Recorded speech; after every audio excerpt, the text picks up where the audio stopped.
B. Jacobean and Caroline drama. The drama.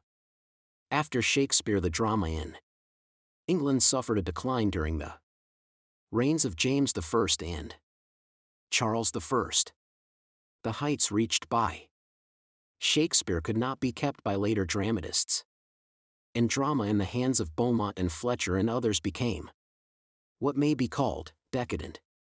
In other words, the real spirit of the Elizabethan drama disappeared, and only the outward show and trappings remained.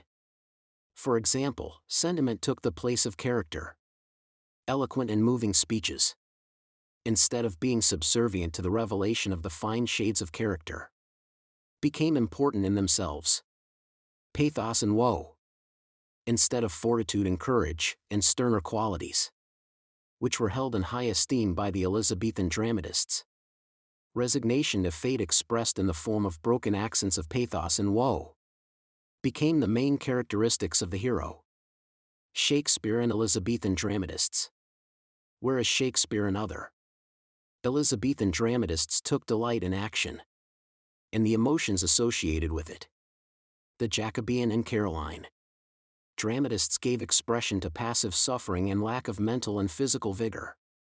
Moreover, whereas the Elizabethan dramatists were sometimes coarse and showed bad taste, these later dramatists were positively and deliberately indecent.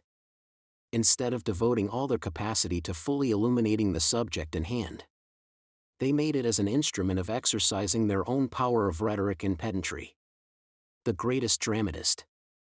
The greatest dramatist of the Jacobean period was Ben Jonson, who has already been dealt with in the Renaissance period, as much of his work belongs to it.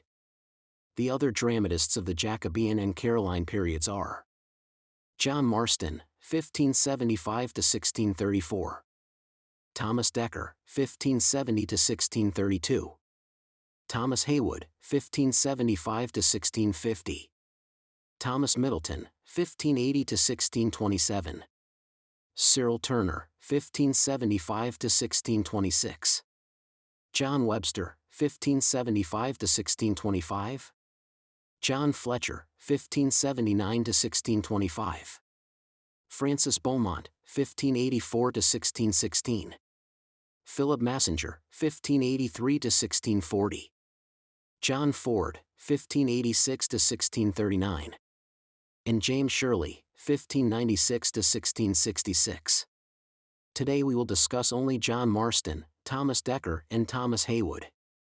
John Marston, 1575–1634. John Marston wrote in a violent and extravagant style. His melodramas Antonia and Melita and Antonia's Revenge are full of forceful and impressive passages. In The Malcontent, The Dutch Courtesan, and Parasitaster, or Fatten, Marston criticized the society in an ironic and lyrical manner. His best play is Eastward Ho!, an admirable comedy of manners, which portrays realistically the life of a tradesman, the inner life of a middle-class household, the simple honesty of some and the vanity of others. Thomas Dekker, 1570–1632. Thomas Dekker, unlike Marston, was gentle and free from coarseness and cynicism. Some of his plays possess grace and freshness which are not to be found even in the plays of Ben Jonson. He is more of a popular dramatist than any of his contemporaries, and he is at his best when portraying scenes from life and describing living people with an irresistible touch of romanticism. The gayest of his comedies is The Shoemaker's Holiday.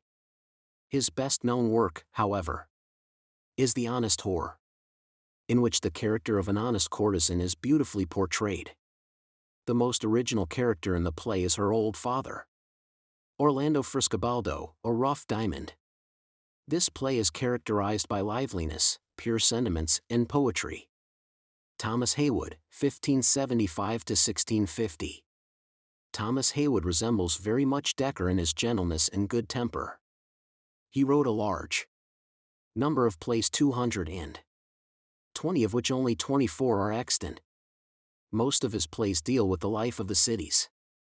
In The Four Apprentices of London, with the conquest of Jerusalem, he flatters the citizens of London. The same note appears in his Edward VI. The Troubles of Queen Elizabeth and the Fair Maid of the Exchange. His best-known play is A Woman Killed with a domestic tragedy written in a simple form, in which he gives us a gentle picture of a happy home destroyed by the wife's treachery. The husband suffering in his banishment of his wife, her remorse and agony, and death at the moment when the husband has forgiven her. In The English Traveller we find the same generosity and kindliness. On account of his instinctive goodness and wide piety, Heywood was called by Lamb as a sort of prose Shakespeare. Wait for the next part.